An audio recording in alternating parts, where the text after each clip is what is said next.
परम सच्चिदानंद घन प्रेमानंद स्वरूप नवनिभृत निकुंज महामहिम परम पावन श्री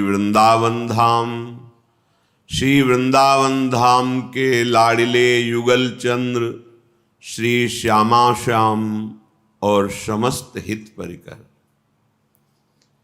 ये हमें अंतिम जन्म का संकेत है। ये जो हमें संयोग मिला है, विश्वास करो अब हमें माया प्रपंच से रहित चिदानंद घर में रहने को मिलेगा। चिदानंद देह मिलेगी जिसमें किसी भी तरह के किसी भी विकार का प्रवेश ही नहीं है। न भय, न शोक, न हर्ष, न राग, न द्वेष, न लाभ, न हानि, न सुख, न दुख, निरंतर महा आनंद, दिव्य सुख जो ब्रह्मा जी ने रचा, सब प्राकृतिक सुख है। ये हमारा अंतिम जन्म है, निश्चय करो। अब हमको इस धोखे में, कपट जाल में, इस भुलावे में, आभास मात्र के सुख दुख संबंधों में अब हमें भ्रमित नहीं होना है। जब आप भोगों को भोगते हैं सुख मानकर, तो आपकी चिंतन की जो दशा है वो बहुत निम्न कोटि की हो जाती है। ये बहुत खास बात है। जब आप विषयों में सुख भाव करके भोगते हैं, प्राण पोषण या कर्तव्य भाव का उसमें लेश मात्र नहीं है, केवल भोक्ता भाव, कर्ता भाव, तो बहुत गिरा हुआ चिंतन होने लगता है। क्रिया का यह फल है। आपकी चिंतन की धरा प्रापंचिक, बिल्कुल विवेकहीन होगी।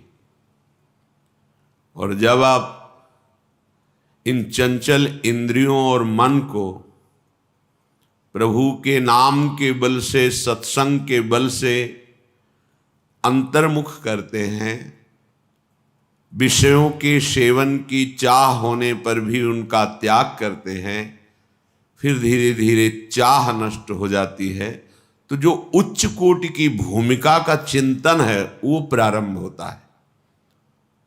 चाहे जितनी बुद्धि लगा लो, तुम वो चिंतन ही नहीं कर पाओगे। जो सुख दुख दोनों का नाश करके महाआनंद प्रदान करता है, वो चिंतन आप कर ही नहीं पाओगे। वो तभी कर पाओगे जब आप सिद्धांत से चलोगे। ये खूब अनुभव की हुई महापुरुषों की बातें, शास्त्रों की बातें, जो शास्त्रों में लिखा है इसका साक्षात्कार होता है। यथावत जैसा लिखा है वैसा ही अनुभव में आता है। वेद पुराण आगम निगम एक भी शब्द मिथ्या नहीं है। जब आपकी ठीक साधना होगी तो जो अनुभूति होगी वो लिखी है, प्रमाणित है वो अनुभूति। तुम्हारी कोई नई अनुभूति नहीं होगी। प्रमाण जो पहले महर्षियों ने, ब्रह्म ऋषियों ने लिख दिया वही अनुभव, कुछ भी नया अनुभव नहीं होता। इसीलिए श्रीपाद प्रबोधानंद जी कह रहे हैं, अलमल मति घोरा नर्थकारीन्द्रियाणाम् अतिशय परितोषैर् दुष्करैर्दुस्तरैश्च विदधद दिवसशोको येन केनापि देह स्थितिमधिवश वृंदारण्य में कांतरत्या। हे भाई, ऐ साधक, ये समझ ले कि तेरा मन बहुत धोखेबाज है। बहुत बार प्रतिपल ये सुखों का प्रलोभन देकर भगवद विस्मरण कराता है। ये हम साधकों की बात कर रहे हैं। विषयी पुरुषों का तो समझना ही नहीं हो सकता, क्योंकि वो उसी को सुख मान करके भोग रहे हैं। धन कमाना इन किन प्रकारेण, फिर मनमानी इंद्रियों के भोगों को भोगना, तो वो समझते हैं हम बड़े हैं, हम बहुत सुखी हैं, क्योंकि हम जो चाहते हैं वो भोगते हैं। तुम सुखी नहीं हो, तुम भ्रमित हो। इंद्रियों की गुलामी करके तुम सुखी हो सकते हो? सुखी तो वो होता है जो इंद्रिय और मन को अपने अधीन कर लेता है। इस संसार में कौन सुखी है? खूब धन कमा लिया, खूब आपके पास जन समुदाय है, आप जो चाहते हैं वो भोगते हैं। ये सुख नहीं है, ये भ्रम है। तुम्हारे समय को माया भ्रम में फंसाकर नष्ट कर रही है। अभी समझ में नहीं आ रहा, समझ जाओगे, समझ जाओगे। जब इनका फल आएगा तब समझ जाओगे। श्रीपाद कह रहे हैं अभी समझ जाओ, तो आगे जो विपत्ति आने वाली है, दुख आने वाला है, वो आपको नहीं मिलेगा। अलमल मति घोरानर्थ कारिंद्रियाणाम अतिशय परितोषैर दुष्करैर दुस्तरैश्च। अब इस दुष्ट इंद्रियों को, मन को बड़े कठिन कठिन उपायों से जो तुम भोग दे रहे थे, अब बंद कर दो, नहीं तो पछतई है अवसर बीते। मन पछतई है अवसर। अभी समय है भाई, फिर समय नहीं रहेगा तुम्हारे पास। पश्चाताप ही पश्चाताप हाथ लगेगा। ये बहुत धैर्यपूर्वक समझ करके आप खुद देखना क्या मिला है। जब किसी पर तुम आसक्त होते हैं तो माया की चाल होती है। कभी वो ऐसी वृत्ति प्रकट करती है, वस्तु, व्यक्ति, स्थान, कि आप एकदम राग में डूब जाएं। और कभी स्वाभाविक ऐसी वृत्ति प्रकट करती है कि आपको भारी जलन पैदा हो। अब राग छोड़ नहीं सकते, अब जलन से हो। धीरे धीरे वो राग ऐसी प्रतिकूलता पैदा करता है कि उसके हृदय में बस यही आता है, अब तो हिंसा ही एक उपाय है, या अपनी या सामने वाले की। ये माया की चाल। जो कहा गया है कि सर्वनाश हो जाता है, वो यही सर्वनाश है। कामा संजायते क्रोधा, क्रोधा स्मृति विभ्रमा, स्मृति भ्रंशात बुद्धिनाशो, तो बुद्धिनाशात प्रणश्यति। बुद्धिनाश को ही सर्वनाश कहा गया है। बुद्धि नष्ट हो गई मतलब सब कुछ नष्ट हो गया। बुद्धि में प्रकाश हो रहा है मतलब सब कुछ प्राप्त हो रहा है। ये बहुत घोर अनर्थकारी इंद्रियां हैं, श्रीपाद कह रहे हैं। सच्ची, जिस समय हम उपासक की बात कर रहे हैं, उपासक एकाग्रता पूर्वक सही दिनचर्या 2, 4, 10, 20 दिन, महीना भर चलाएगा, एक आनंद की उमगन आएगी। आनंद की उमगन में वो थोड़ा बेपरवाह होने लगता है। जहां थोड़ा बेपरवाह हुआ, उस बेपरवाही में इंद्रियों से फंसा देते हैं। हंसी, मजाक, मनोरंजन। जहां वो इसमें हल्का सा फंसा, रास्ता बना दिया भोग का। जहां उधर लगा तो उसे लगा कि जीवन का लाभ यही है, गिर गया। जहां गिरा बस फिर जो दुर्दशा होती है वो केवल उसका हृदय जानता है। उपासक की बात कर रहा हूं। विषयी पुरुष तो उसमें गर्व करता है कि मैंने आज ये भोगा, अज्ञानी। लेकिन उपासक की जो दुर्दशा हृदय में होती है, सच्चा, इसीलिए कह रहे हैं अलमल मति घोरा अनर्थकारी इंद्रियाणाम मतिशय परितोषैर दुष्करैर दुस्तरैश्च। इनसे पार पा जाना बहुत कठिन है, मन और इंद्रियों से। इनका दुलार करते करते तुम्हारी दुर्गति हो गई है। दुर्गति का तात्पर्य हम किसी बाहर प्रकरण से ना लें, अंदर से लें। क्या तुम्हारा चिंतन चल रहा है? देखो अपने चिंतन की दशा। कोई व्यक्ति होगा, कोई वस्तु होगा, कोई स्थान होगा, या राग में चिंतन हो रहा अनुकूल, या द्वेष में प्रतिकूल, जलते रहो। इस पावन समय को नष्ट करते रहो। यही नष्ट कर, यही दुर्दशा है। बोले भोगोगे तुम्हारी दुर्दशा होगी, तो तुम दुर्दशा को ले जाते हो केवल शरीर में कि कोई अंग भंग हो जाएगा। नहीं, वासनाओं की भीड़ जमा हो जाएगी, बुद्धि निर्णय करने में असमर्थ हो जाएगी, तुम शोक चिंता इन दुखों से व्याप्त हो जाओगे, विषाद से ग्रस्त हो जाओगे, कोई रास्ता ही नहीं मिलता। ध्यान रखना, भगवत शास्त्र विरुद्धाचरण करने वाले को शांति का कोई रास्ता ही नहीं मिलता। ये विषय बड़े बड़े ज्ञानियों के भी चित्त का अपहरण कर लेते हैं, बोधवानों का नहीं। बोध शब्द अलग है, ज्ञानी शब्द अलग है। जो ज्ञान हुआ उसका परिणाम है इंद्रियों पर विजय। श्रद्धावान को ज्ञान प्राप्त होता है और ज्ञान प्राप्त उपासक अपनी इंद्रियों पर विजय प्राप्त करता है। फिर जो बोध होता है वो परम शांति मचिरेणाधिगच्छति, वो परम शांति को प्राप्त होता है।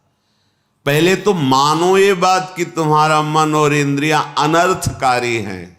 अब इंद्रियों को दुलार करना बंद करो, ये घोर अनर्थ पैदा कर देती है, घोर अनर्थ।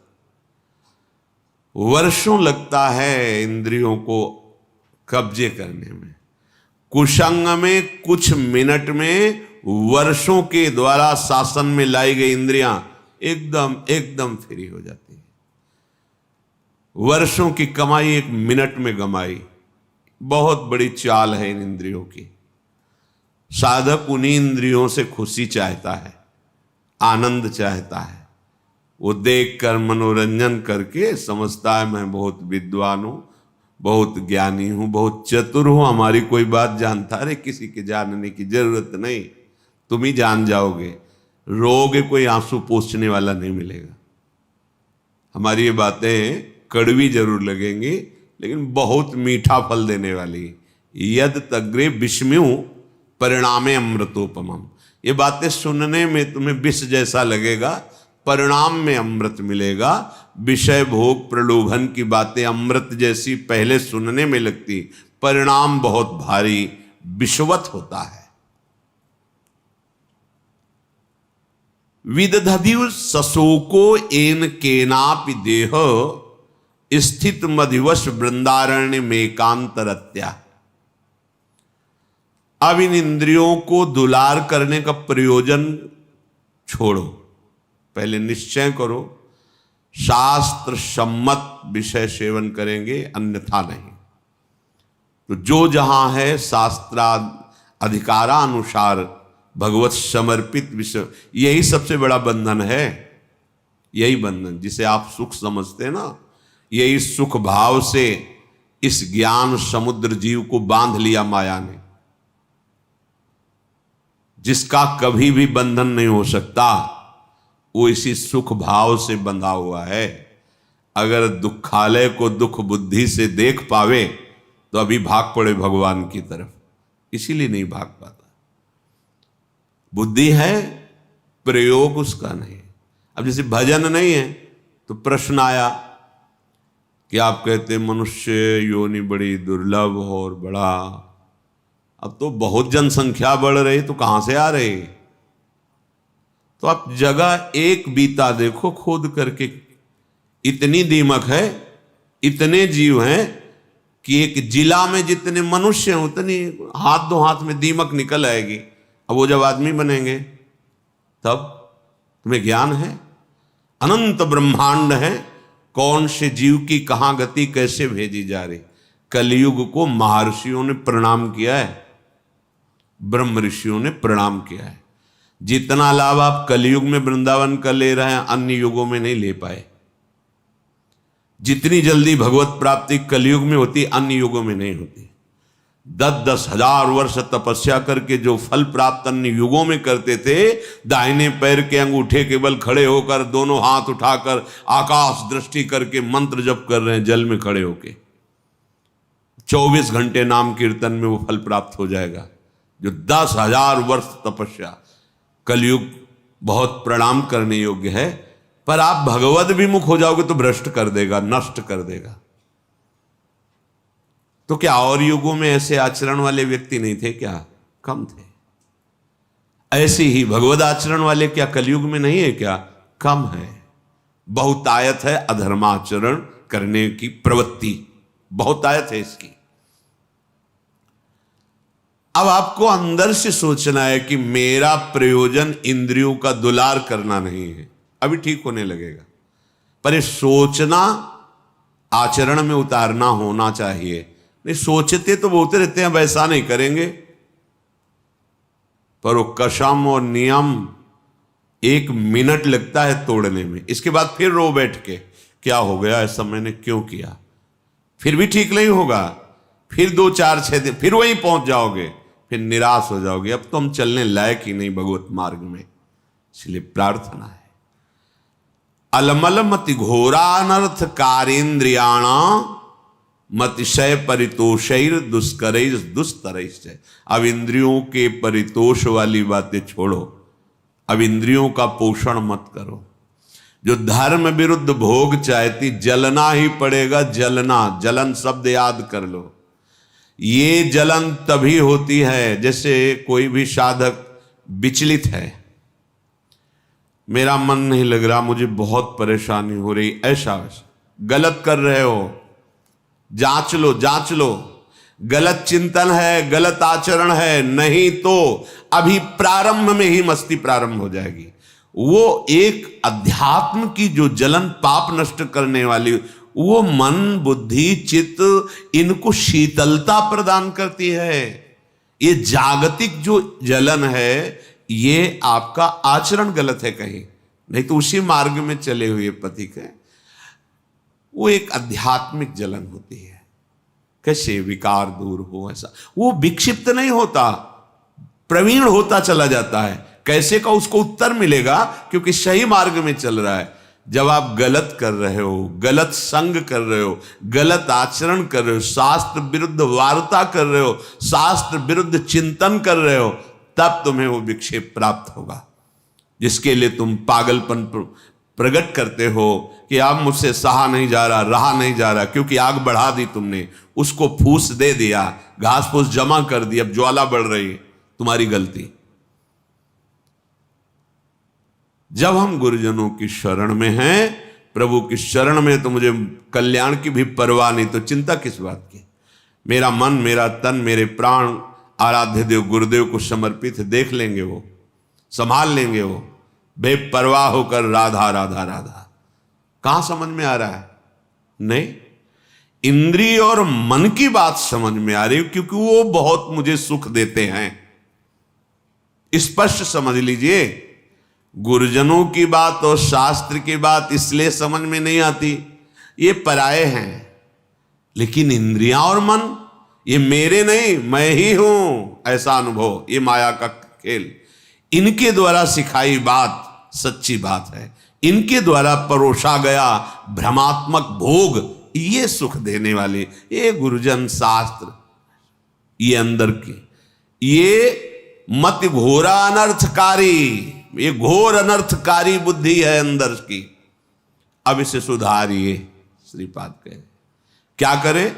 बोले विदधदिवस सशोको एन केनापि देह, एन केन प्रकारेण, जैसे धर्म की कमाई से तुम्हारा शरीर निर्वाह हो वैसे चलो। गृहस्थ हो, विरक्त हो, आकाश वृत्ति, भिक्षावृत्ति, मधुकरी वृत्ति आदि, जैसे उससे निर्वाह करो। किसी भी का, अन्य का आश्रय न लो, तो तुम कभी शोकातुर नहीं होगे विषयों के लिए। एक एक शब्द पकड़ने लायक है।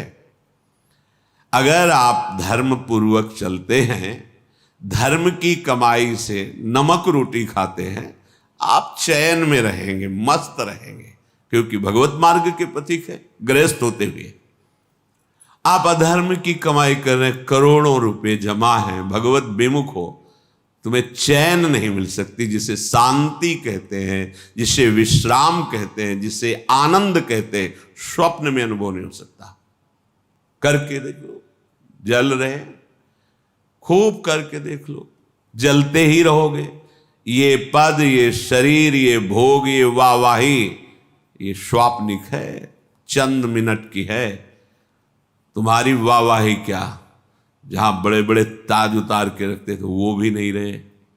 बहुत सावधान। ये अहंकार, ये इंद्रियों का दुलार, ये मन का दुलार तुम्हारा अनर्थ है, अनर्थ। समझ में नहीं आ रहा, समझ जाओ, निकल जाओ।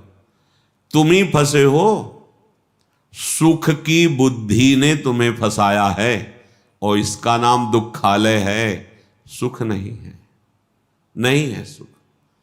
तुम्हारी बुद्धि अनर्थकारी तुम्हें धोखा दे रही है। अभी कैसे समझ, बहुत अल्प बुद्धि है, तर्क करते हैं, तर्क करते हैं। अब तर्क तो उस बुद्धि में जो पवित्र है, तो पवित्र तर्क आवे। अब बहुत अज्ञान से घिरी हुई बुद्धि क्या इन शास्त्रों को समझेगी?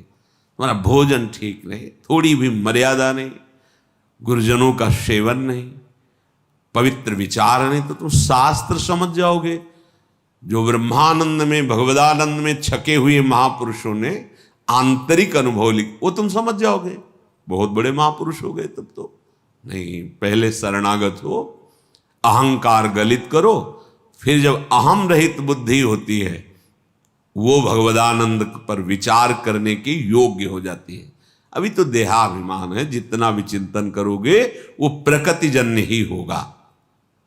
तो जैसे बने एन केन प्रकारेण धर्म युक्त पदार्थों के द्वारा शरीर यात्रा करो।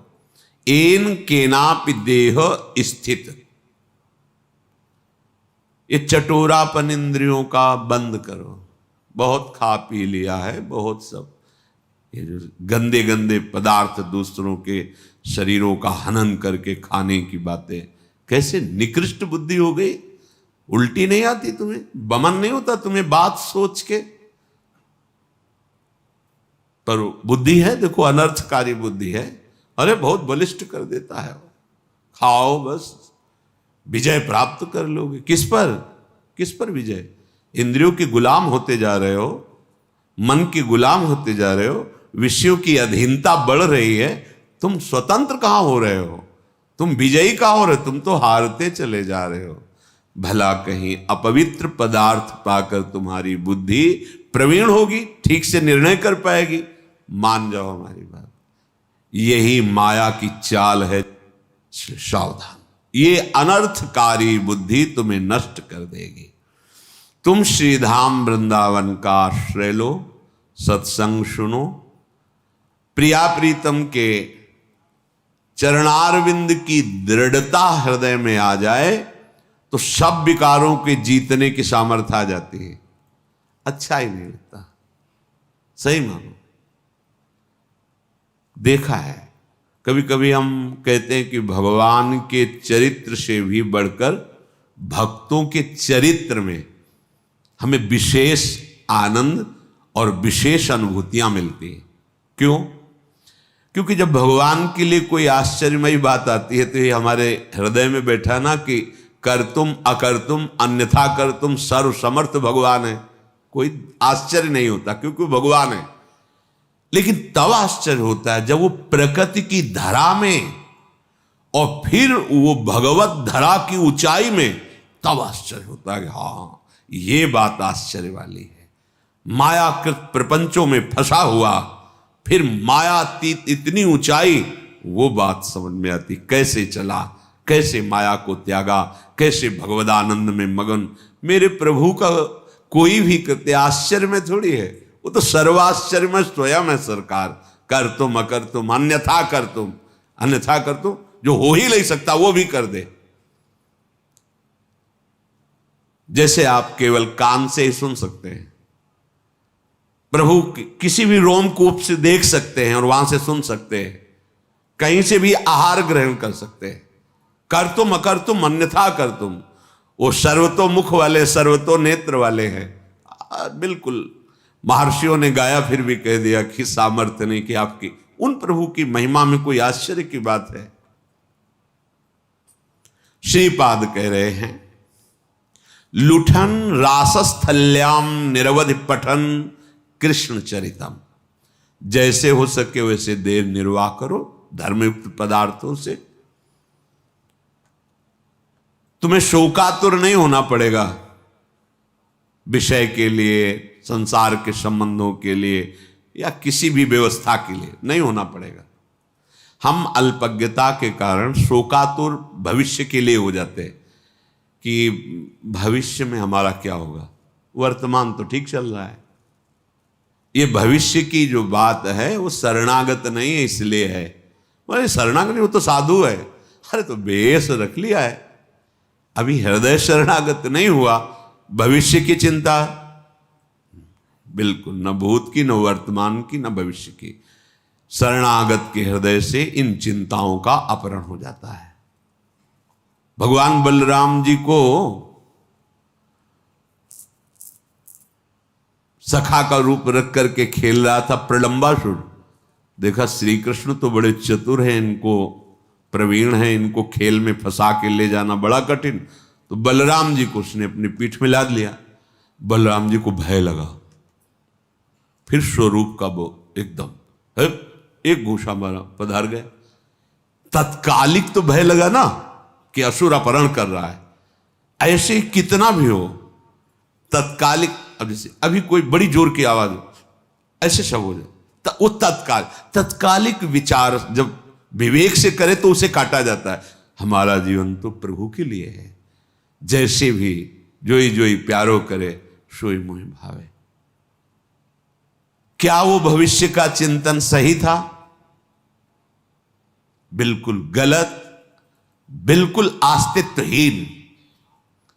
ऐसे ही जब हम अपने आराध्य से देव से अलग होकर शरीर को सोचते तो भूत की चिंता, वर्तमान की चिंता, भविष्य की चिंता, मैंने ऐसा किया उसे भोगना पड़ेगा, ऐसा ना करते तो ऐसा, भूत की चिंता, वर्तमान की चिंता, भविष्य की, ये तीनों चिंताओं का अपहरण हो जाता है शरणागति से। ये हम विश्वास के लिए कह रहे हैं, हमें आगे के विषय में नहीं सोचना।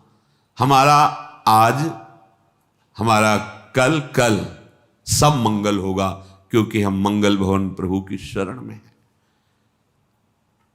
तुम्हें शोक प्राप्त नहीं होगा, ये बहुत मतलब विश्वास की बात। जैसे वृद्ध शरीर, आप वृंदावन वास कर रहे हैं, आपको लग रहा है कि अब घर जाना पड़ेगा, कोई हमारी सेवा, जाना पड़ेगा। घर है आपके, घर ना है, घर वाले, जाना पड़ेगा।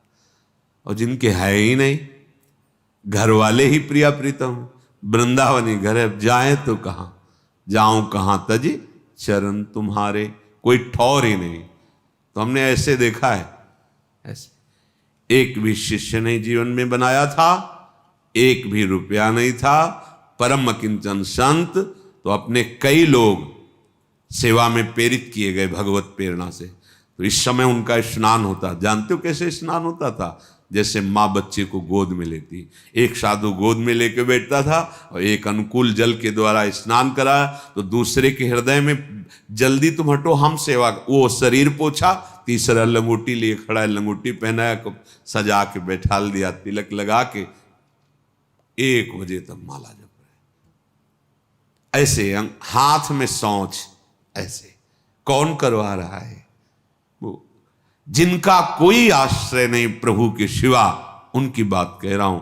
ऐसे अगर आपका भरोसा है ना, परिवार है, घर है, जहां है वहां जाना पड़े। जब है ही नहीं तो फिर जो हैं वो विविध रूप धारण करके सेवा करते। इसलिए विश्वास को कभी मत टालो, विश्वास को मत हिलने दो। हमारा भविष्य में क्या होगा, अगर ये चिंता है तो अभी शरणागत तुम नहीं हो।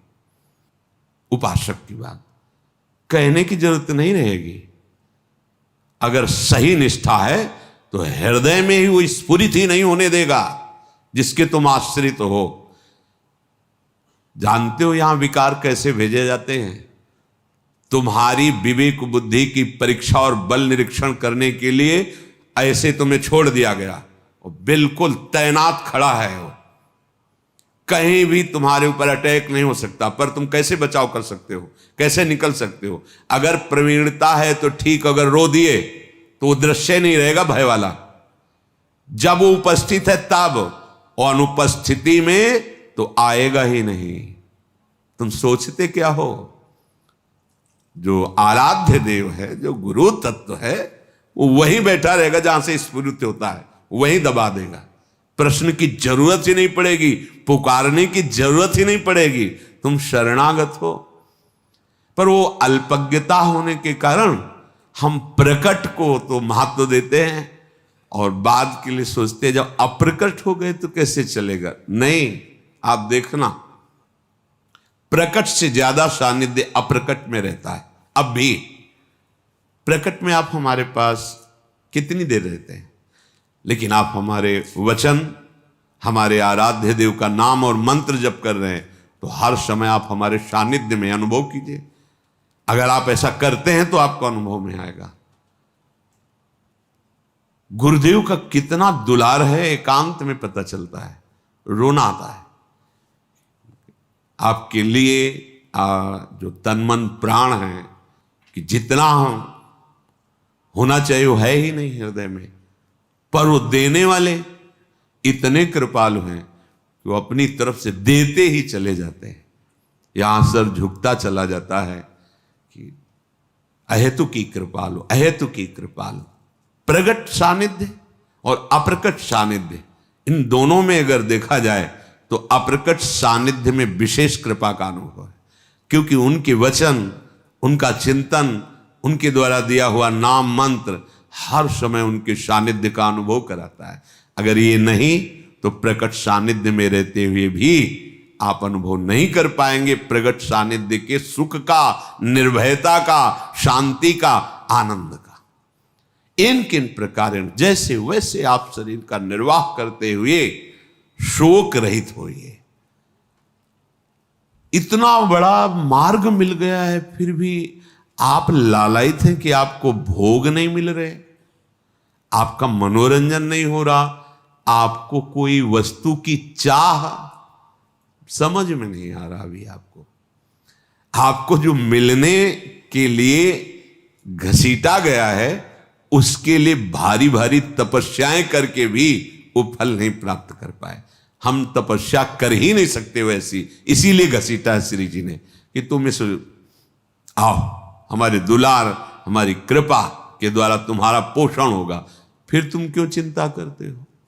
क्या तुमने ऐसी तपस्या की, साधना की, संकल्प किया तब ये पदवी प्राप्त की जो आज हो जहां? नहीं, तुम जानते भी नहीं हो तो घसीटा ना तुम्हें। तो जब इतना घसीट लिया तो आगे के लिए वो छोड़ थोड़ी देंगे। इनका स्वभाव एक बार जिसे पकड़ लिया उसे कभी छोड़ते नहीं। तो तुम भविष्य की चिंता रहित होकर, शोक रहित होकर के लुठन रासस्थल्याम निरवधि पठन कृष्ण चरितम, ये रास भूमि है वृंदावन, यहां लौटो, रज लगने दो शरीर में, और पठन कृष्ण चरितम, बहुत सावधानी से ये लिखा गया कृष्ण चरितम। जब आप भगवत चरित्र गाते हैं तो प्रिया जो बहुत प्रसन्न होती है। इधर राम चरितमानस में रामचंद्र गुण बरने लागा, सुनते सीता कर दुख। बड़े उच्च स्वर से भगवन नाम भगवत चरित्र यद गोविंद कथा सुधा रस हृदय। अगर मेरा हृदय गोविंद के नाम में, कथा में, तो उसका भाव यह है कि हमारी महारानी जी के प्राण प्रीतम में बहुत सुख मिलता है। इसलिए कि इस रास स्थली में कृष्ण चरितम रटन, हा राधा कृष्ण थी, हा राधा, हा कृष्ण, प्रतिपद मटश्चापि परितः, तो त्रुटन नाना ग्रंथि स्फुटद मलभावोश्रुनिभैर नटन गायन वृंदावन मति महान पंकिलयति। आह, रास स्थली वृंदावन की रज का सेवन और प्रभु श्री कृष्ण के नाम का उच्चारण। जब हम वल्लभ, बहुत प्रिय नाम है प्यारी जी को, वल्लभ माने प्राण प्यारे, ये धाम है। जब हम प्रभु का नाम लेते तो प्यारी जो मुस्कुराती, प्यारी जू का नाम लेते तो प्यारे जो मुस्कुराते, प्यारे जो प्रसन्न होते तो प्यारी जू के चरणों में प्रीति प्रदान करते, प्यारी जो प्रसन्न होती तो प्रीतम के चरणों में। ये दोनों एक ही है। कभी हा राधा, कभी हा श्याम, हा श्याम। एक एक क्षण हम यहां परम सुकृत प्राप्त कर रहे हैं। क्या? प्रतिपद मटश्चाप परिता। एक एक कदम यहां जो चल रहे हो ना, पूरे तीर्थों की परिक्रमा करने का फल भी लघु हो जाएगा वृंदावन की बीथियों में विचरण करना। जैसे आप सत्संग के लिए आ रहे हैं, जैसे आप बिहारी जी के दर्शन के लिए जा रहे हैं, एक एक कदम आपका बहुत पुण्यमय है। जैसे कोई कोई भाग्यशाली जन ये बताते हैं कि अमुक जगह से पद यात्रा करते आ रहे हैं, दंडवत करते आ रहे हैं, वो हमारे लिए नहीं, महारानी जी का महल वृंदावन धाम है। इतना सौभाग्य, एक एक कदम तुम महारानी जी के महल के लिए आ रहे हो ना। कहां जा रहे हो? वृंदावन। किसके पास जा रहे हो? राधा के लिए। स्वामिनी जी, यहां उनका वैभव है। एक एक पद, प्रतिपद मटश्चाप परितः। क्या पुण्य मिला? बोले त्रुटन नाना ग्रंथि। नाना ग्रंथि केवल जड़ चेतन ग्रंथि का प्राय वर्णन होता है। जड़ चेतन ग्रंथि पड़ गई, यहां कह रहे नाना ग्रंथि। तो नाना ग्रंथि क्या? हमारे न जाने कितने शुभ अशुभ कर्म हमें बांधे हुए हैं, काम क्रोध लोभ मोह मद मत्सर बांधे हुए हैं। ये सब ग्रंथियां कटने लगी।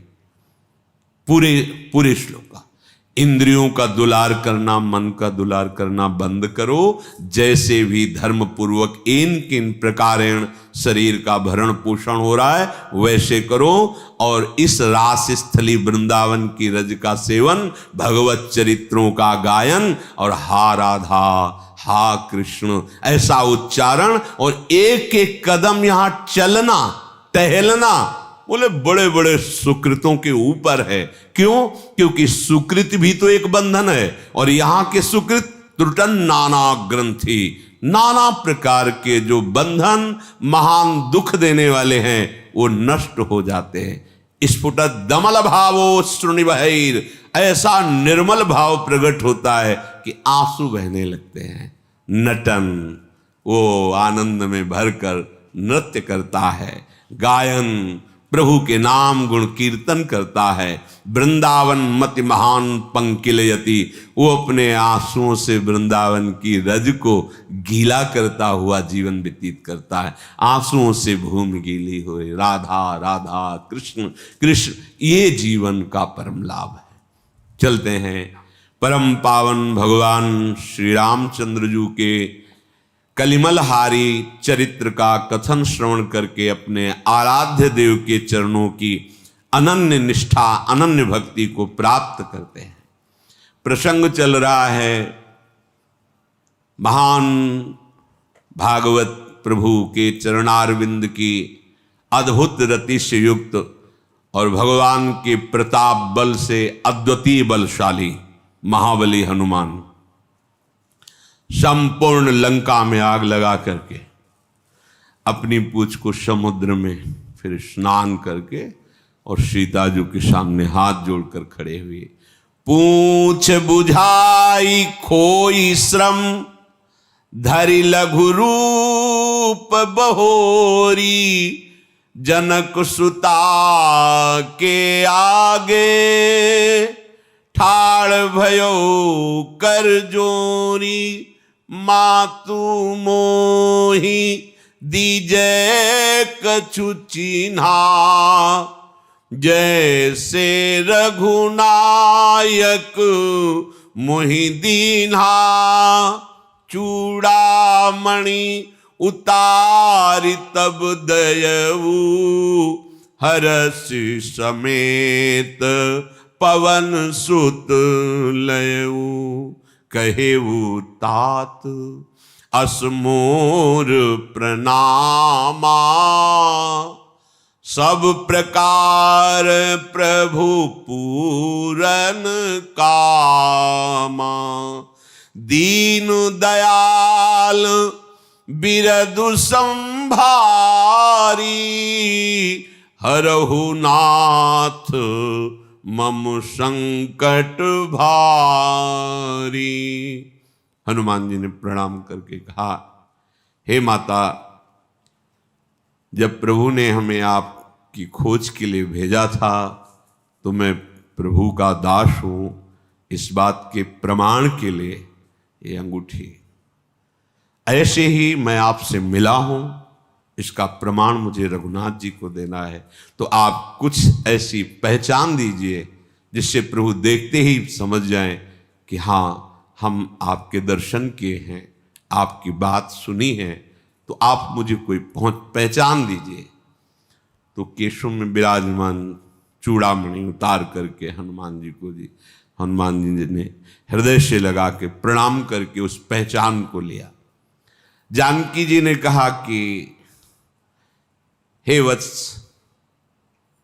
पहले तो प्रभु के चरणों में मेरा प्रणाम कहना और कहना कि यद्यपि आप पूर्ण काम हैं, आपके हृदय में किसी भी प्रकार की कोई भी कामना स्फुरित ही नहीं होती, तथापि आपका एक नाम है दीनों पर दया करने वाले दीन दयाल। आपका एक विरद है कि जो दीन है उस पर दया करके आप रक्षा करते हैं, यह आपका बाना है। प्रभु, मैं इस समय बहुत आपके विरह में दीन हो रही हूं, मेरे इस संकट का निवारण शीघ्र होना चाहिए। हे हनुमंत लाल, प्रभु को याद दिलाना कि जयंत ने जरा सी गलती की थी, सीता चरण चूच हतभागा, तो आपके बाण ने समस्त ब्रह्मांडों में उसे चैन नहीं लेने दी थी। और ये रावण भारी गलती कर रहा है और ये चैन से रह रहा है। मैं विरह से दुखी हूं।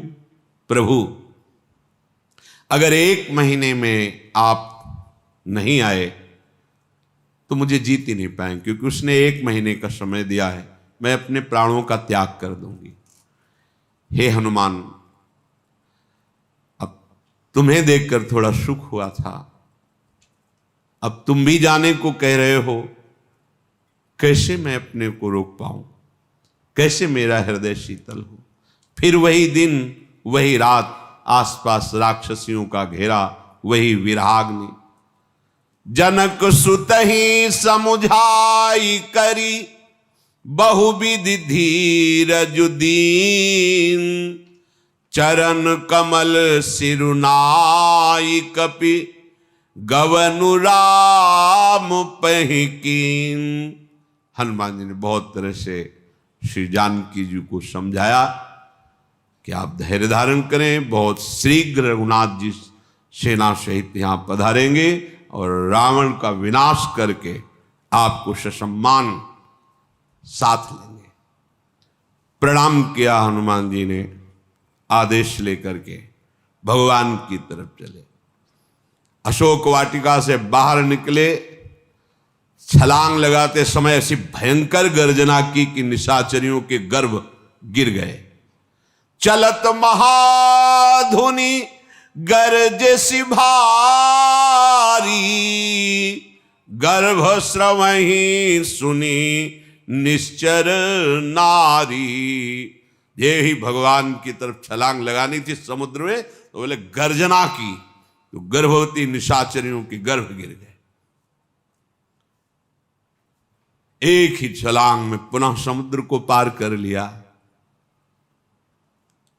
वानरों की सेना ने देखा कि महाबली हनुमान पधार रहे और मुख की तरफ देखा तो अद्भुत प्रसन्नता, नाच पड़े सब वानर, आनंदित हो, काम हो गया। हर से सब बिलो की हनुमाना, नूतन जन्म कपिन तब जाना, मुख प्रसन्न तन तेज विराजा, कीन्हे श्री रामचंद्र कर काजा। देखते ही, जब पूछना नहीं पड़ा, देखते ही पता चल गया, हो गया काम। अद्भुत प्रसन्नता हनुमान जी के मुख में है, शरीर में तेज विराजमान है। सबको निश्चय हो गया प्रभु का कार्य पूरा हुआ, अब तो नया जन्म मिल गया, मानो प्राण आ गए हो। सब दौड़ दौड़ करके हनुमान जी को गले लगा रहे हैं, हनुमान जी से मिल रहे हैं। जैसे प्यासी मछली को अगाध जल मिल जाए, ऐसे सब इंतजार कर रहे थे श्री हनुमान जी का।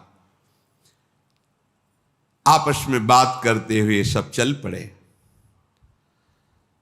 सबने कहा कि अब तो काम हो ही गया है, पहले मधुवन में जो रसीले फल है अपने लोग पाते हैं।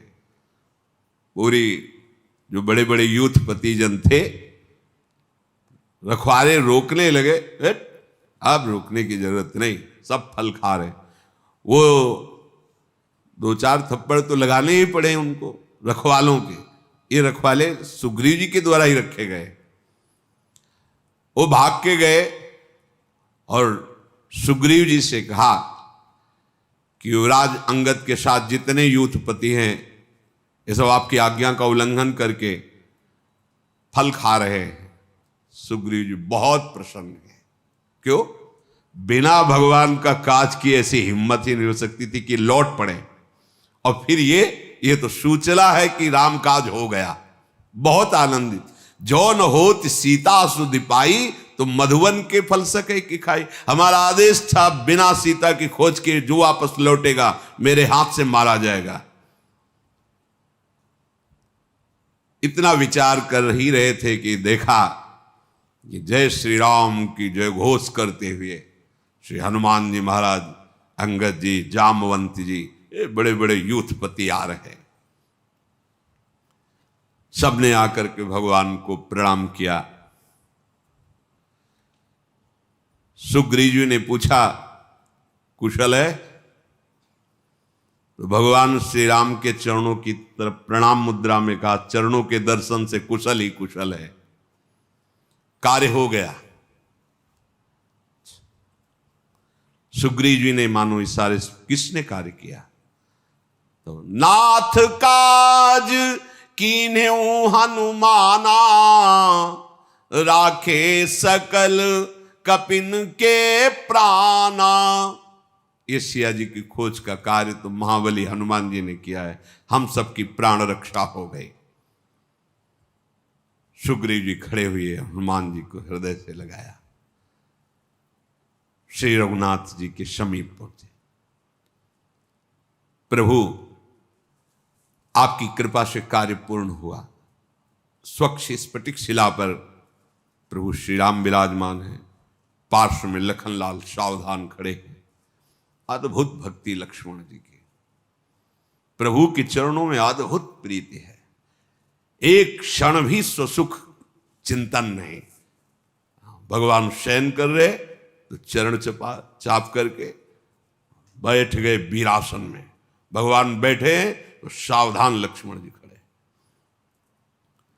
सब सुग्रीव, हनुमान जी, जामवंत सब भगवान को प्रणाम किए। रघुनाथ जी सबको गले से लगा रहे हैं। कुशल मंगल नाथ, परम कुशल मंगल। आप पर जिसकी कृपा दृष्टि हो उसका कुशल मंगल नहीं, परम कुशल मंगल। जामवंत कहा सुनु रघुराया। बहुत ये बात पकड़नी चाहिए, हम बार बार इस बात को इसीलिए कहते हैं। प्रभु पूछ रहे कुशल मंगल, बोले प्रभु कुशल मंगल, अरे परम कुशल मंगल। जामवंत कहा सुनु रघुराया, जा पर नाथ करहु तुम दाया। ताहि सदा शुभ कुशल निरंतर, सुर नर मुनि प्रसन्नता ऊपर। सोई विजयी विनयी गुण सागर, तासु सुजसु त्रैलोक उजागर। प्रभु की कृपा भयउ सब काजू, जन्म हमार सुफल भाजू। जाम्बवान ने कहा, हे रघुनाथ जी, हे नाथ, आपकी कृपा कोर जिसके ऊपर है सदा ही कुशल, मंगल ही मंगल है। कोई भी देवता मनुष्य मुनि ऐसा नहीं जिस पर आपकी कृपा है और वो उसे आशीर्वाद न दे। मांगने की जरूरत नहीं, भगवत कृपा पात्र को अपने आप हर दिशा से आशीर्वाद प्राप्त होता है। हर देवता, लोकपाल, ऋषि, मुनि सब उसे अपने आप आशीर्वाद देते। सुर नर मुनि प्रसन्न ताऊ पर, और विजय उसी का वर्ण करती है जिस पर आपकी कृपा करो। वही विनयी होता है, वही गुण समुद्र होता है। त्रिभुवन में उसी का यश फैलता है। हे नाथ, जिस पर आपकी कृपा कोर है, आपकी कृपा से प्रभु सब कार्य हो गया। आज हमारा जन्म सफल हो गया। हे नाथ, पवन पुत्र महाबली हनुमान जी ने जो सेवा की है, हजारों मुख हमारे हों फिर भी हम वर्णन नहीं कर सकते। जाम्बवान ने हनुमान जी की सारी जो लीलाएं हुई थी वो रघुनाथ जी को सुनाई।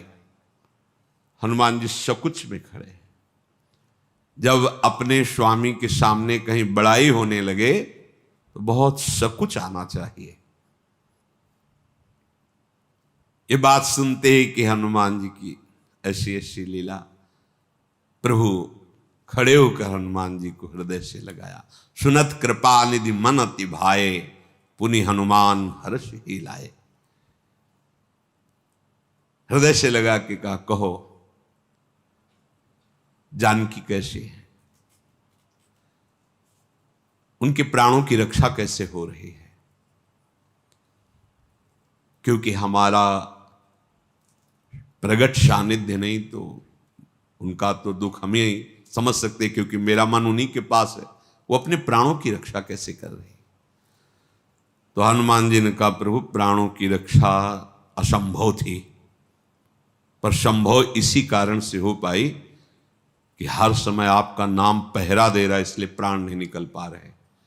नाम पाहरू दिवस निशि, ध्यान तुम्हार कपाट। लोचन निज पद जंत्रित, जाहि प्राण के ही बाट। निकलने का रास्ता ही नहीं प्राणों के, क्योंकि हर समय सियाजू के मुख से निकल रहा है राम राम राम। मानो राम नाम पहरा दे रहा है, प्राण नहीं निकलने दे रहा। और आपका रूप ध्यान मानो दरवाजा बंद किए हुए है। नेत्रों को अपने चरणों में लगाए, मानो आपके रूप ध्यान में नेत्रों की एकाग्रता ताला लगाए हुए है। पहरेदार नाम है, ताला सहित दरवाजा बंद है, कैसे प्राण निकले। आपका रूप ध्यान दरवाजा है और नेत्रों की नीचे की हुई एकाग्रता ये ताला है, तो कैसे प्रभु प्राण निकल जाए। प्रभु जब मैं चल रहा था तो माता ने मुझे पहचान दी थी, चिन्हारी दी थी, चूड़ामणि रघुनाथ जी को। जे ही चूड़ामणि प्रभु ने देखी तो हनुमान जी के अश्रु बहने लगे प्रभु का प्रेम देख के, और जल भरकर नेत्राश्रुओं में ओ कि कुछ कहा भी है सियाजू ने, माता ने कुछ कहा है।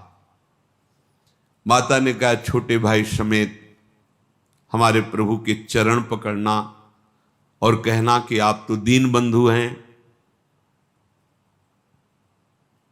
शरणागतों के दुख का हरण करने वाले हैं। मैं मन वचन कर्म से अनन्य भाव से आपके चरणों की अनुरागनी। फिर स्वामी ने मुझे त्याग कैसे दिया, मैंने क्या अपराध किया जो मुझे प्रभु का दर्शन, प्रभु का सानिध्य नहीं।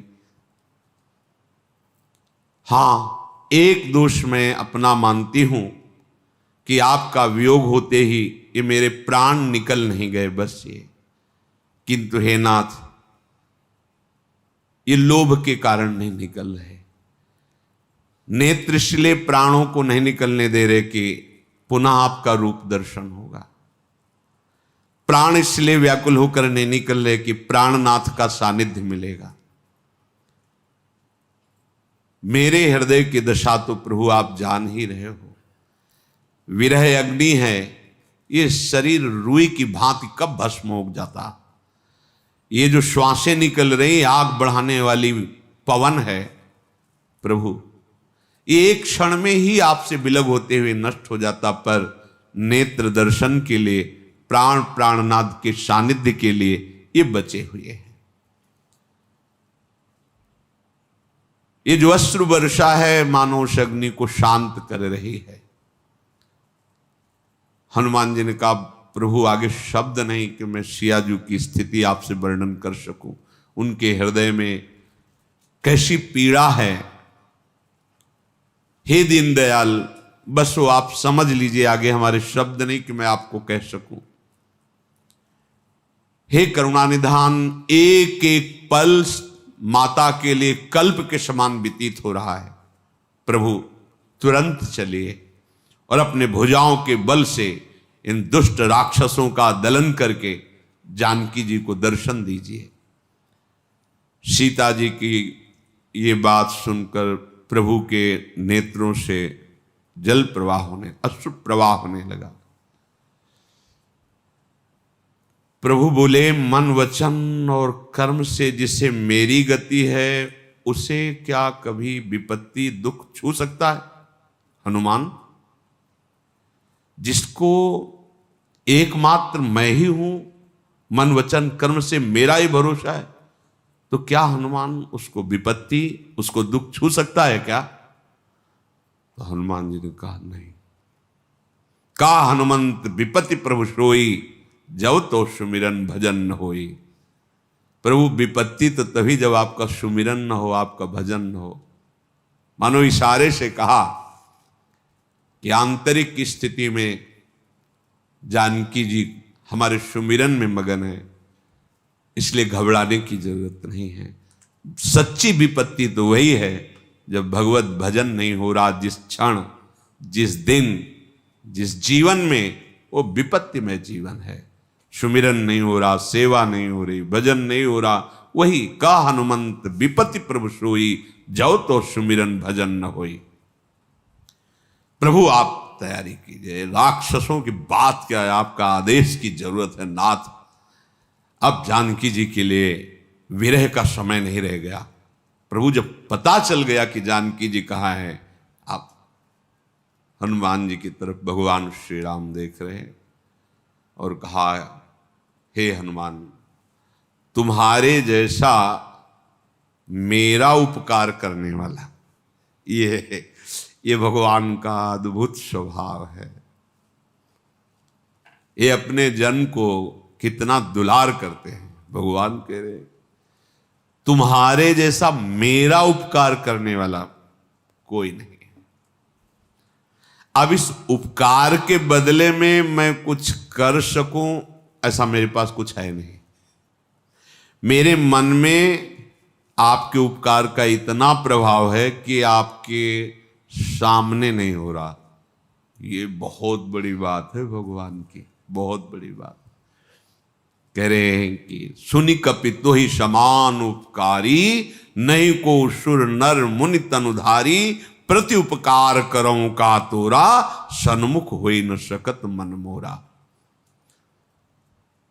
हनुमान जी से भगवान श्री राम, जैसे गोपी जनों से भगवान श्री कृष्ण कहते मैं तुम्हारा ऋणी हूं, ऐसे ही हनुमान जी से कहते सुन सुत तो ही उरिन मैं नाही, देखूं कर विचार मन माही।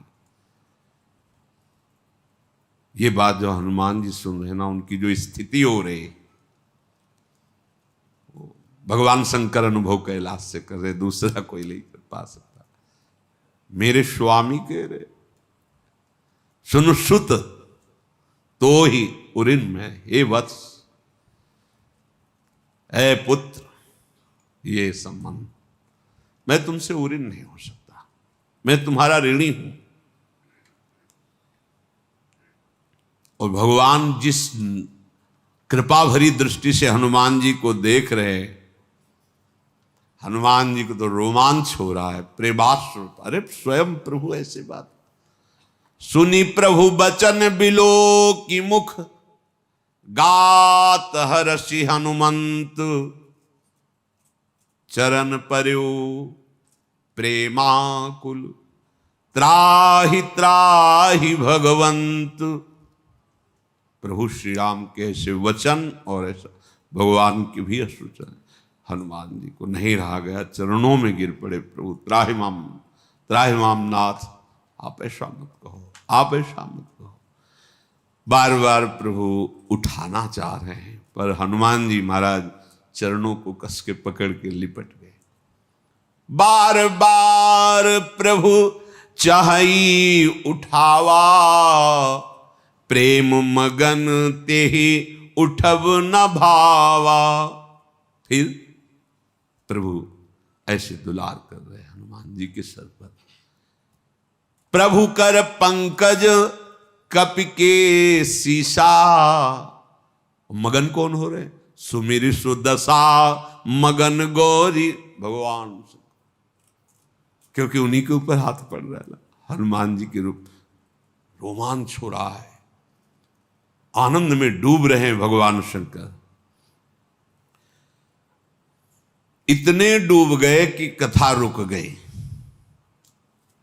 उमा जी हाथ जोड़े, फिर सावधान मन करि पुनि शंकर, लागे कहन कथाति सुंदर, कपि उठाई प्रभु हृदय लगावा, कर गही परम निकट बैठावा।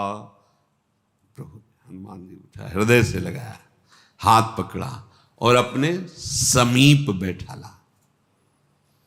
कहु कपि रावण पालित लंका,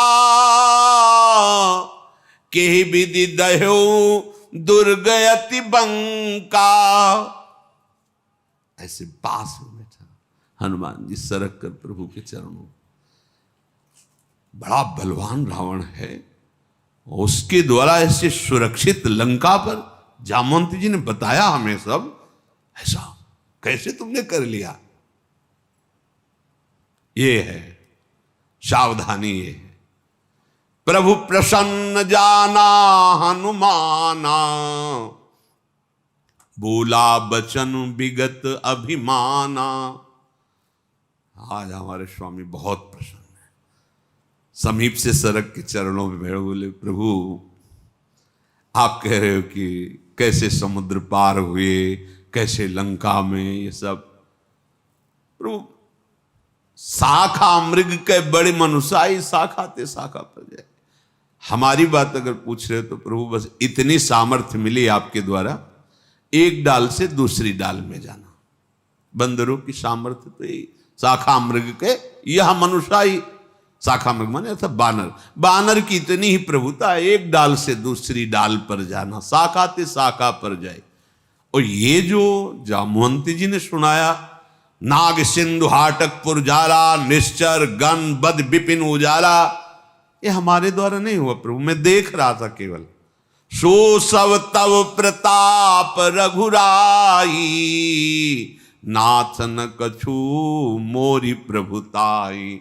ए समुद्र पार जाना, लंका जलाना, निशाचरों का वध करना, ये हमसे नहीं हुआ प्रभु, ये आपके प्रताप ने किया है। मैं देख रहा था आपके प्रताप, ये सब आपका प्रताप। हमारी सामर्थ्य तो एक डाल से दूसरी डाल पर जाने, ये भक्त का स्वरूप है। प्रभु से कह रहे प्रभु ये भी कुछ नहीं है। ता कहूं प्रभु कछु अगम नहीं, जा पर तुम अनुकूल, तव प्रभाव बड़वा न लही, जारी सकई खलतूल। आहा, कह रहे कि रुई बड़वा नल को जला के राख कर देगी। रुई, एक सींग डालो, पहाड़ जैसी रुई भस्म। करें यदि आपकी कृपा दृष्टि हो जाए तो रुई इतनी बलवान हो जाए कि बड़वा नल को भस्म कर दे। प्रभु आप जिसके अनुकूल हो जाओ उसके लिए कुछ। ताकहु प्रभु कछु अगम नहीं, जा पर तुम अनुकूल। बस पूरे जीवन का फल यही है, प्रभु प्रसन्न हो जाए। और वो प्रसन्न हैं। हम उनकी आज्ञा का उल्लंघन पर उल्लंघन करते जा रहे हैं, फिर भी वो करुणा करके हमको अपनी तरफ ही घसीट रहे। पर हमारी मूढ़ता है कि हम उनकी आज्ञा उल्लंघन करते हैं, उनकी कृपा का अनादर करते हैं। पर ये उनकी महानता है कि इतने पर भी वो हमें संभाले हुए हैं। जब देखा कि भगवान बहुत प्रसन्न है तो अवसर बढ़िया है। हनुमान जी ने हाथ जोड़कर कहा, प्रभु अब दे दीजिए आप, जो हमारे हृदय में कुछ मांग है। क्या? नाथ भगति अति सुखदायिनी, देहु कृपा करी अनुपायिनी। सुनि प्रभु परम सरल कपि बानी, एवं मस्तु तब कहेऊ भवानी। उमा राम स्वभाव जेहि जाना, ताहि भजन तजी भाव नयाना, ताहि भजन तजी भाव नाना। प्रभु ने सोचा कुछ क्या मांगो? प्रभु अपने चरणों की अनपायनी भक्ति दे दो, वो तो है ही। राम रसायन तुम्हारे पाशा, ये तो जानकी जी की दृष्टि से ही जागृत है। और स्वयं भगवान के प्रेम में छके रहते हैं हनुमान जी। पर मांगा क्या? चरणों की भक्ति। भगवान कैलाशपति बोले कि हे उमा, जिसने भगवान श्री राम के स्वभाव को जान लिया, वो भजन छोड़कर फिर और कुछ उसे अच्छा ही नहीं लगेगा। समस्त बानर यूथपति बानर सेना जय हो जय हो जय हो, कृपालु भगवान श्री राम की जय हो। ऐसे जय जयकार गूंजने लगा। सब शांत हुए। भगवान ने सुग्रीव जी को बुलाया, कहा तुरंत चलने की तैयारी करो, अब विलंब किस कारण का, तुरंत आज्ञा दो। बड़े बड़े यूथपतियों को भगवान निशाचरों के विनाश की तैयारी कर रहे हैं। तो देवता लोगों के मन भाई हुई ना, सबको रुला के रखा था रावण ने, सब फूलों की वर्षा कर रहे हैं। अब चले रघुनाथ जी निशाचरों का वध करने के लिए। वानरराज सुग्रीव की आज्ञा हुई, साफ सम्मुख प्रभु के। सेनापतियों की भीड़ थी। सेना कितनी थी वो तो भगवान कैलाशपति ने पहले ही कह दिया था कि वो तो मूर्खता होगी कि सेना की कोई संख्या गिन सके। अपार सेना, सेनापतियों की भीड़ थी। अनेक रंग के भालू यूथपति, अनेक रंग के बंदर, और अतुलनीय उनमें बल। सब प्रभु के चरणों में आके सिर नवा रहे हैं। रीछ वानर ऐसी गर्जना कर रहे कि सुनकर भयभीत हो जाए। भगवान सबको कृपा दृष्टि से देख रहे हैं। प्रभु का कृपा दृष्टि से देखना कि ऐसा लग रहा था उनकी उछाल में कि मानो पर्वतों के पंख जग गए हैं, ऐसे उछल रहे थे आकाश की तरफ। भगवान श्री राम आज्ञा करे, सब प्रस्थान करो लंका की तरफ। जिनकी कीर्ति समस्त मंगलों का मूल है, प्रस्थान प्रारंभ हुआ। जानकी जी के बाएं नेत्र, बाएं भुजा फड़कने लगी। सूचना मिल गई प्रभु आ रहे हैं। जानकी जी को शकुन हो रहे हैं, वैसे ही उल्टा रावण को, मंदोदरी को अब शकुन होने लगे। सेना चली, कौन वर्णन करे कि कितने भालू कितने बानर हैं, असंख्य। गर्जना पे गर्जना तो कुछ सुनाई नहीं दे रहा। भगवान की कृपा बल से परिपूर्ण बड़े बड़े नख ही जिनके शस्त्र हैं, इच्छा अनुसार विचरण करने वाले, कोई बाउंड्री नहीं, कोई रोक टोक नहीं, महाबलशाली। बड़े बड़े बट वृक्ष, साल वृक्ष, ताल वृक्ष उखाड़ उखाड़ के सब कांधे पे रखे हुए जय श्री राम चल रहे रावण की तरफ। कोई आकाश में उड़ रहा है, कोई जमीन पे चल रहा है, कोई बीच में चल रहा है। महान तेजस्वी। भयंकर गर्जना, जिनकी गर्जना से दिशाओं के दिव्य हाथी भयभीत हो गए, चिघाड़ने लगे। समुद्र में खलबली पैदा हो गई। भगवान श्री राम कृपा दृष्टि से देखा ना भालू और बानरों की तरफ। करोड़ों बानर अट्टहास करते, दांत कटकटा रहे हैं, कितनी जल्दी समुद्र पार हो और राक्षसों को मिटिया मेट करें। एकदम आनंद छा रहा है। प्रबल प्रताप कौशलनाथ भगवान श्री राम की जय जय जयकारा लग रहा है। इस प्रकार समुद्र तट पर आए। अब वहां सब वृक्ष बानर। हनुमान जी जब से लंका जला के गए हैं तो किसी को लंका में नींद नहीं आई है। अब क्या होगा? जिनका एक दूत आकर ये हाल कर गया लंका का, किसी को, रावण से लेकर पूरी प्रजा को, किसी को नींद नहीं आई। सब शोक से युक्त है। राक्षस कुल की स्त्रियां रात रात भर बैठ करके माथा पीटती, क्या होगा, अब तो नाश निश्चित है। जिनका दूत इतना बलशाली, वो जब आएंगे तो क्या होगा। वो जब स्वयं नगर में आएंगे तो हमें लगता है कि महान सर्वनाश होगा। मंदोदरी बहुत व्याकुल है, पर ये अभिमानी रावण सुनता थोड़ी है। वो भक्त हृदय है। रावण के समीप गए, चरण पकड़ लिया और हाथ जोड़कर कहा, तुम हमारे प्राण प्रीतम हो, हमारी बात समझ लो। कंत करस हरि सन परिहरऊ, मोर कहा अतिहित ही धरहु। समुझत जास दूत कई करनी, श्रवहि गर्भ रजनी चर घरनी। तासु नारी निज सचिव बुलाई, पठवहु कंत जो चाहु भलाई। पैर पकड़े, हाथ जोड़ा, मंदोदरी ने कहा, प्रभु मेरी बात मान लो, तुम हमारे प्राण प्यारे हो, मेरा सुहाग हो, मैं डर रही हूं। हरि से विरोध छोड़ दो, तुम्हारा कोई भी बाल बांका नहीं कर सकता, बस इनसे विरोध मत करो।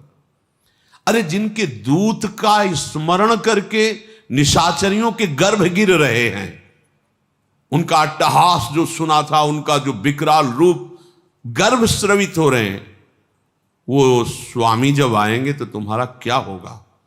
इसलिए मैं हाथ जोड़ के कहती हूं, आप मत जाओ, मंत्री को बुलाओ और सम्मान के साथ सीता जी को भेज दो, तो तुम्हारा राक्षस कुल बच जाएगा। नाथ, मुझे तो दिखाई दे रहा है, आपको भले दिखाई न दे रहा हो, कि भगवान शंभु भी अब आपकी रक्षा नहीं कर पाएंगे, जिनकी आप आराधना करते हैं। भगवान ब्रह्मा का वरदान भी काम नहीं करेगा। अगर आप सीता जी को वापस नहीं करते तो हित न तुम्हार संभोज कीने, न भगवान शंकर तुम्हारा हित कर पाएंगे, न भगवान ब्रह्मा कर पाएंगे। मैं जानती हूं, भगवान के बाण का प्रभाव जानती हूं, अचूक और अमोघ, बिना लक्ष्य भेद किए बाण वापस नहीं जाता। महाराज आपको बुरा न लगे, तुम सब मेढक के समान हो उनके सामने, मंदोदरी के। ये तुम्हारे जितने वीर हैं, और भगवान का बाण काल सर्प है, एक झटके में लील जाएगा। हट छोड़ दो, अभिमान छोड़ दो, मैं जो कह रही हूं मेरी बात मान लो। है झटका ऐसे मंदोदरी को, क्या बात कह रही है, मेरी पत्नी होकर के मुझे डरा रही है। खूब ठहाका मार के हंसा और कहा, सचमुच सचमुच डरपोक तेरा स्वभाव ही ऐसा है। रावण ने कहा, अरे मंगल के समय तुझे अमंगल दिखाई दे रहा है, बढ़िया बात कह रहा है, बात तो बढ़िया कह रहा है। हाँ, मंगल का समय है और तुझे अमंगल दिखाई दे रहा है, अर्थात तुम्हारा मन बहुत कमजोर, तुम सोच नहीं पा रहे हो, मेरा महामंगल होने जा रहा है। आंतरिक बात तो जो रावण ने कही, सभय स्वभाव नारी कर साचा, मंगल बहु भय मन तिकाचा। बड़ा मंगल है सब, निशाचर हैं, इनकी दुर्गति ही होती। आज इन सबको समेट कर भगवान के सामने ले जाऊंगा और इनका परम मंगल करूंगा। पर बात जो बाहरी है, मंदोदरी इनका क्या मंगल होगा? है बोले हमको भोजन व्यवस्था करनी पड़ती है, और ये नर बानर सब आएंगे, खा के राक्षस चैन से सोएंगे, ये मंगल होगा। इतनी सेना आएगी तो सब खाएंगे ना चैन से। मंदोदरी माथा पकड़ रही, कैसे समझाऊं आपको? अरे तुम्हें पता है, तुम एक मनुष्य और बानर की बात करते हो, लोकपालों को नींद नहीं आती मेरे डर से, रावण ने कहा, और उसकी पत्नी होकर के तुम डर रही हो, बड़ी हंसी की बात है। रावण ने हंसी उड़ाई और मंदोदरी को पकड़कर हृदय से लगाया और बड़ा प्यार दिखाते हुए कहा, डरो मत, तुम अपने पति की भुजाओं का बल नहीं जानती, और सभा की तरफ चल पड़ा। मंदोदरी हृदय से विकल होकर भगवान का ध्यान करते हुए सोच रही कि प्रभु अब मुझे पक्का लग गया कि आपके हाथ से इसका वध निश्चित है, मेरा सुहाग उजड़ेगा, पक्का लग गया, क्योंकि समझाने पर भी ये समझ नहीं रहा है। जे ही वो सभा में बैठा, गुप्तचरों ने बताया कि शत्रु सेना समुद्र के तट पर पहुंच चुकी है, उस पार। मंत्रियों से पूछा, सलाह दीजिए क्या करना चाहिए, क्योंकि वो तो चढ़ाई करने पर तैयारी कर रहे हैं, समुद्र ही बीच में है केवल। ये सलाहकार ठीक होना चाहिए, सलाहकार अगर ठीक नहीं है तो बड़ी हानि हो जाती है। सचिव, वैद्य और गुरु, तीन जो प्रिय बोले भयास, राज धर्म तन तीन कर होई बे गई नाथ। अगर गुरु इस बात में कि चेला रूठ जाएगा, फिर वो दक्षिणा नहीं देगा, तो फिर चेला का सर्वनाश हो जाएगा, वो अपने गुरु धर्म से गिर गया, शिष्य का नाश हो जाएगा। अगर वैद्य ये नहीं खाना, ये नहीं खाना, ये औषधि समय से लेना, वो यानी मीठी कोई औषधि दो, देखो दही आदि पीने के लिए आप हमें छूट दो, ये लो 1000 रुपया, रोगी मर जाएगा। अगर रोगी की प्रियता वैद्य के हृदय में रहेगी तो रोगी मर जाएगा। और अगर राजा की बात में बात मिलाना, मंत्रणा देने वाले अगर सीख, तो राज्य का नाश हो जाए। ठीक मंत्रणा, जैसे विदुर जी ने ठीक मंत्रणा दी, नहीं मानी, छोड़ दिया, दरबार ही छोड़ दिया, छोड़ करके बाहर चल, नहीं मुझे अब राजअन्न नहीं खाना, जो धर्म से नहीं चलता ये। जैसे विभीषण जी ने ठीक मंत्रणा दी, नहीं माने, छोड़ के भगवान की शरण में चले गए। मंत्री, वैद्य और गुरु, ये तीन यदि भय या लोभवश, आशावश प्रिय बोलते हैं, हित की बात और प्रिय बात बोलने में अंतर है। मुंह चुपरी बात कहना और हित की बात कहना, इसमें अंतर। मुंह चुपरी बात नहीं कहनी चाहिए, न मंत्री को, न वैद्य को, न गुरुदेव को। ठीक बात कहो जिससे उसका मंगल हो जाए। रावण के लिए संयोग यही बन गया कि मंत्री वही मुंह मीठी बात करते जिससे रावण प्रसन्न हो। जब मंत्रियों की ये बात सुनी तो विभीषण जी खड़े हो गए और उन्होंने रावण के चरणों में सिर नवाकर कहा कि तात, यदि आज्ञा हो तो मैं कुछ बोलूं। हां बोलो। तो मैं अपनी बुद्धि के अनुसार कहता हूं, क्षमा किया जाए।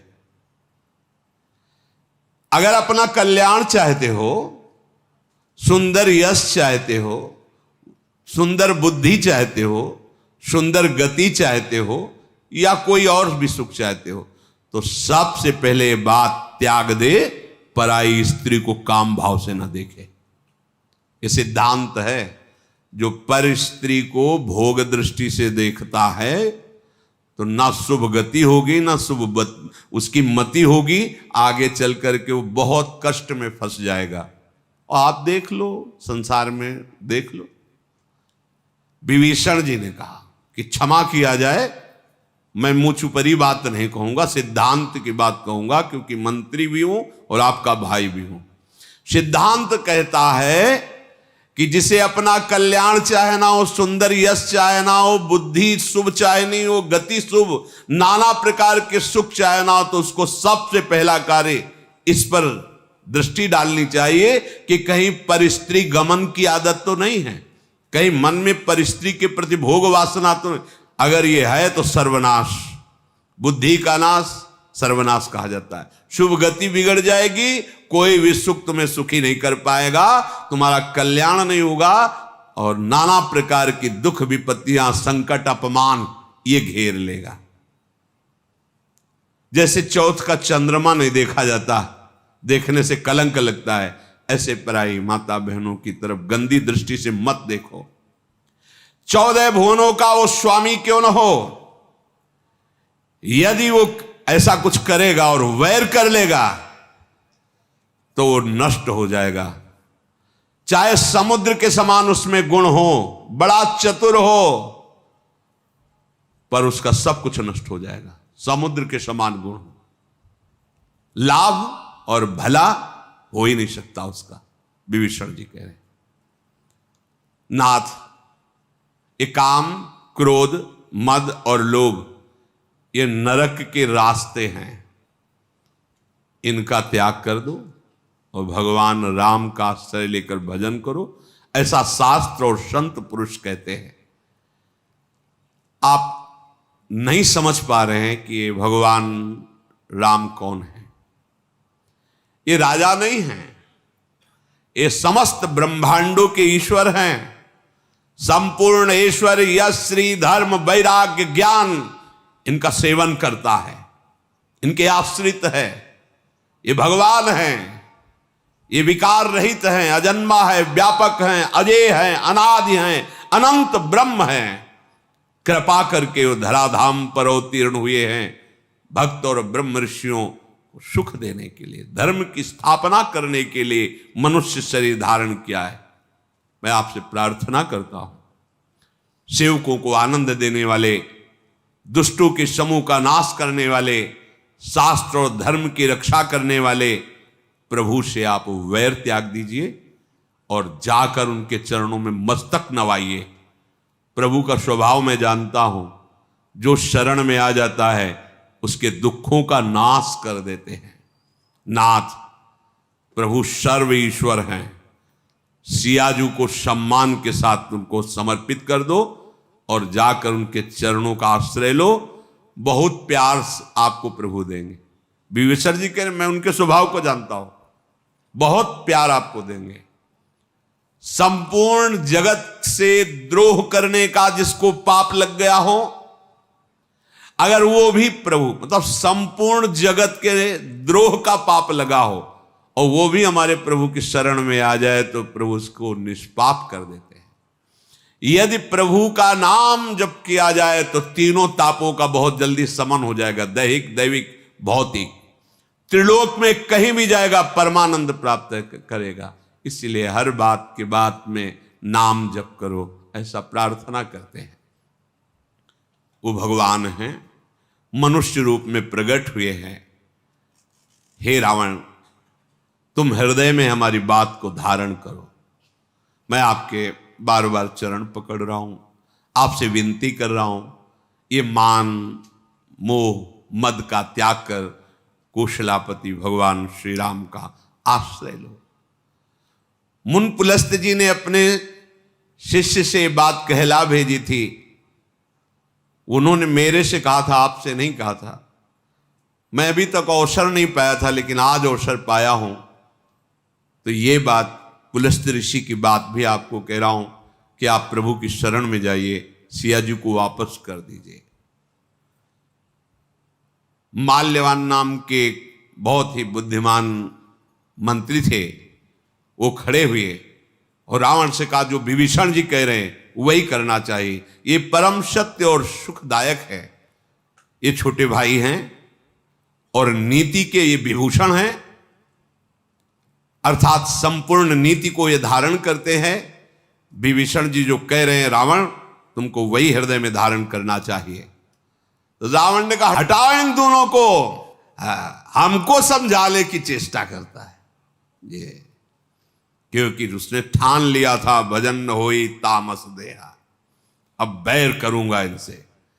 हटाओ इन दोनों को, मेरे शत्रु की महिमा मेरे दरबार में गा रहे हैं। अरे है कोई यहां? ऐसे गुस्सा आ गया रावण। माल्यवान ने सर झुकाया, वापस हो गए। विभीषण जी हाथ जोड़ के कहा कि मुझे इसका आप कुछ भी कहें, इस पर का हमारे ऊपर प्रभाव नहीं पड़ने वाला, पर देखो आप इतना तो समझते ही हो कि अच्छी बुद्धि और बुरी बुद्धि सबके अंदर होती है। आप इस समय बुरी बुद्धि का आश्रय ले रहे हैं। जहां अच्छी बुद्धि होती है वहां सब सुख संपदा होती है, जहां बुरी बुद्धि होती है वहां दुख और विपदा होती है। मैं देख रहा हूं हे रावण, तुम्हारे हृदय में उल्टी बुद्धि है, बुरी बुद्धि है। इसी से आपको अमृतमयी बातें विषवत लग रही, हित करने वाले दुश्मन दिखाई दे रहे, सत्य बात कहने वाले मूर्ख दिखाई दे रहे। राक्षस कुल के लिए काल रात्रि है सियाजू, मैं कह रहा हूं, मेरी बात मान लो। मैं आपके फिर चरण पकड़ के हाथ जोड़ के तात चरण गही मांगमू, राखो मोर दुलार, सीता देहु राम कहूं, अहित न होई तुम्हार। शिष्य चर्चा के श्री राधा वल्लभ लाल की।